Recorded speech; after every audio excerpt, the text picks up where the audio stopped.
அருமை தமிழர்களே, சிவகுமாரின் அன்பான வணக்கங்கள். எங்களை மாதிரி பேச்சாளர்கள்லாம் இந்த கல்லூரிகள் அப்புறம் நிறுவனங்கள்லாம் ஒரு மோட்டிவேஷன் டாக் தாங்க சார், எங்கள் ஸ்டாஃபுக்கு தேவை, நீங்கள் வந்து பேசணும், எங்கள் மாணவர்களுக்கு கொஞ்சம் நல்ல விஷயங்கள்லாம் சொல்லுங்கள், பேராசிரியர்களே திரும்ப திரும்ப சொன்னால் பையன் கேட்க மாட்டான், உங்களை மாதிரி பிரபலமானவர்கள் வந்து பேசினா அது சில மனசில் பதியும் சார் அப்படின்னு கூப்பிடுவாங்க. அது மாதிரி ஒரு பேச்சாளர் போய் பேசியிருக்கிறார். அது வேடிக்கையாக மேடையில் நாங்களே கூட சொல்லுவோம். அவர் போய் பேசியிருக்கிறாரு. அவர் போட்டு ஒரு 2 மணி நேரம் ஆத்துன்னு சொற்பொழிவு ஆத்திருக்கிறார். என்னதான் நல்ல விஷயமா இருந்தால் 2 மணி நேரம் அப்படி இருக்கணும், இப்படி இருக்கணும், அப்படி இருக்கணும், நீங்கள் அதை பண்ணக்கூடாதுலாம் சொன்னால், அதுவும் வயசு பசங்க கிட்டக்க ஒரேடியாக அட்வைஸ் மழையாக பொழியக்கூடாது. ஆனால் சில பேர் இதுதான் வாழ்க்கையிலே கடைசி மீட்டிங்கிற மாதிரி போட்டு பின்னி எடுத்துக்கிட்டு இருப்பாங்க.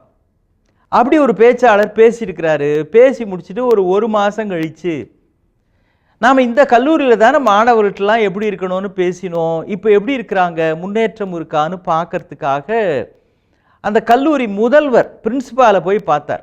அவர் உடனே, ஐயா வாங்க வாங்க, நலமாக இருக்கீங்களா, 2 மாதத்துக்கு நீங்கள் வந்து பேசினீங்கன்னு, அதுதாங்க கேட்டு போகலான்னு வந்தேன், இப்போ மாணவர்கள்லாம் எப்படி இருக்கிறாங்க, நல்ல இம்ப்ரூவ்மெண்ட் இருக்கா, நிறைய விஷயங்கள்லாம் மாணவர்களுக்கு சொன்னனே அப்படின்னார்.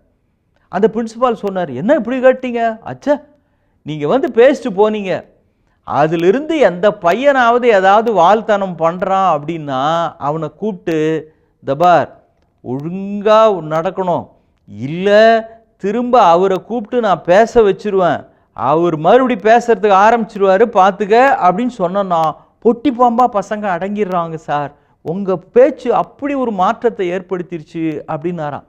இப்போ இவருக்கு சந்தேகம், இவர் பாராட்டுறாரா இல்லை நம்மளை கிண்டல் பண்ணுறாரா, எவனாவது வாழ்த்தனம் பண்ணால் திரும்ப அவரை கூப்பிட்டு பேச வைப்பார்னா என்ன அர்த்தம்? அப்போ பேச்சின் மூலமாக கூட மாற்றத்தை வரவழைக்க முடியும்னு தெரியுது. ஆனால் நிரந்தரமான மாற்றங்கள் அப்படின்றது வெறும் சொற்களால் மட்டுமே ஏற்படுகின்ற ஒன்று அல்ல. செயல்படுகின்ற பொழுதுதான் ஒரு விஷயத்திலே நிரந்தரமான வெற்றி கிடைக்கிறது.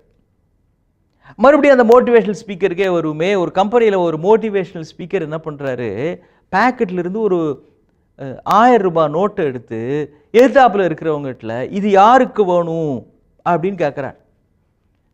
யாருக்கு வேணுன்றவங்க கை தூக்குங்க நான் தரேன் அப்படிங்கிறார். அவர் உடனே தூக்குறாங்க. திரும்பவும் இது யாருக்கு வேணும் அப்படிங்கிறார். இன்னும் ஒரு 5 பேர் கை தூக்கினாங்க. மறுபடியும் நல்லா கேளுங்க இது யாருக்கு வேணும் அப்படிங்கிறார். அந்த கூட்டத்திலேருந்து டாக்குன்னு ஒருத்தர் எந்திரிச்சு இவர் பக்கத்தில் வந்து கொடுங்க சார் அப்படின்னார். இந்தாங்கன்னு கொடுத்துட்டார். இப்போ இவர் சொன்னார், நான் யாருக்கு வேணுன்றப்போ நீங்கள் அங்கே இருந்துக்கிட்டே கையை தூக்கிட்டு இருந்தீங்க, ஆனால் இவர் டக்குன்னு எந்திரிச்சு அங்கேருந்து இங்கே வந்து கொடுங்கன்னு பக்கத்தில் நிற்கிறப்போ என்னால் அதை மறுக்க முடியல, இவர்கிட்ட கொடுத்துட்டேன். எப்பொழுதுமே இருந்த இடத்தில் இருந்து இது வேண்டும் இது வேண்டும் என்று ஆசைப்பட்டு கொண்டிருந்தாலோ, ஆசையை வெளிப்படுத்தினாலோ உங்கள் ஆசை நிறைவேறாது.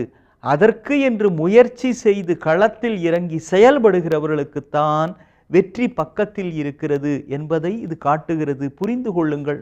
எப்பேற்பட்ட விஷயம்! செயல் என்று படுகிற பொழுது அதிலே வருகின்ற வெற்றி நாம் எதிர்பாராத வகையில் இன்னும் சிறப்பாக கூட அமையும். ஸ்காட்லாந்து அப்படின்னு ஒரு நாடு இருக்கு.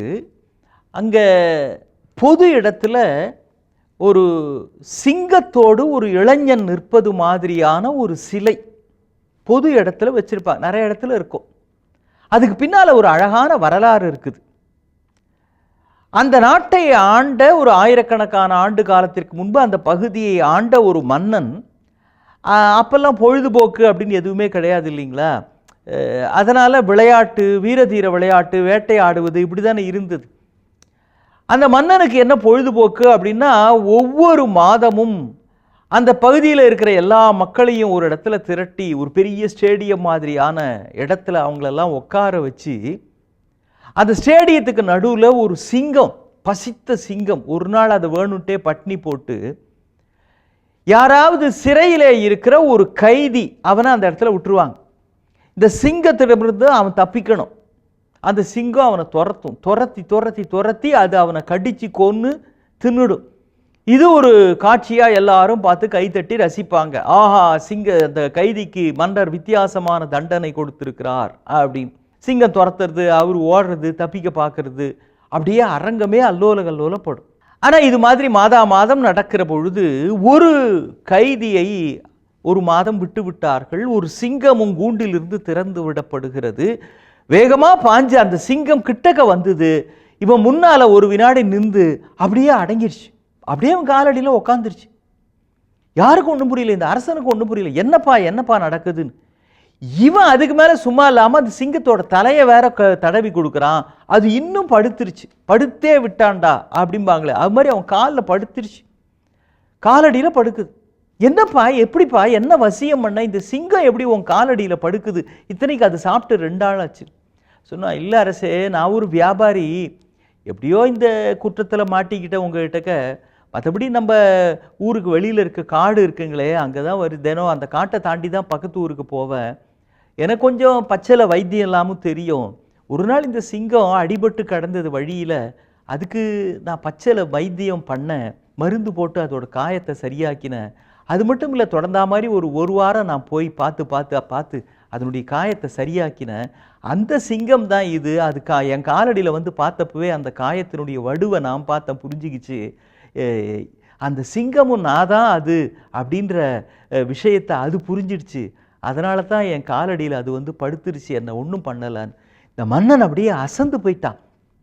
ஒரு சிங்கத்துக்கு இப்படி ஒரு உதவியை செய்வதன் மூலமாக நீ மகத்தான காரியத்தை செய்திருக்கிறாய், அந்த மிருகத்தின் மனதிலேயே நீ இடம் பிடித்திருக்கிறாய்னா நீ உண்மையிலேயே வித்தியாசமானவன், உன்னை நான் விடுதலை செய்கிறேன் அப்படின்னு அந்த மன்னன் சொல்கிறான். அவன் கூடவே இன்னொரு உதவியும் செய்யணும். அந்த சிங்கத்தை கூண்டிலேயே அடைச்சி வைக்காதீங்க, அதோட இடம் காடு தான் அதனுடைய வீடு, அதை கொண்டு போய் காட்டில் விட்டுருங்க மகாராஜா அப்படின்னு சிங்கத்துக்காக பரிந்து பேசுகிறான் அந்த இளைஞன். இந்த இளைஞனை விடுதலை செய்தான், சிங்கத்தை காட்டிலே கொண்டு போய் விடுகிறான். ஒரு மிருகத்தை கூட தன்னுடைய அன்பான செயலால் மனிதன் மாற்றுகிறான் என்றால் செயல்தான் மாற்றத்தை வரவழைக்கிறது, சொல் அல்ல. ஆனால் சொல் மனதில் நிற்கும், செயல்தான் நிரந்தரமாக மண்ணில் நிற்கும். பிரிம் சந்திப்போம். வணக்கம்.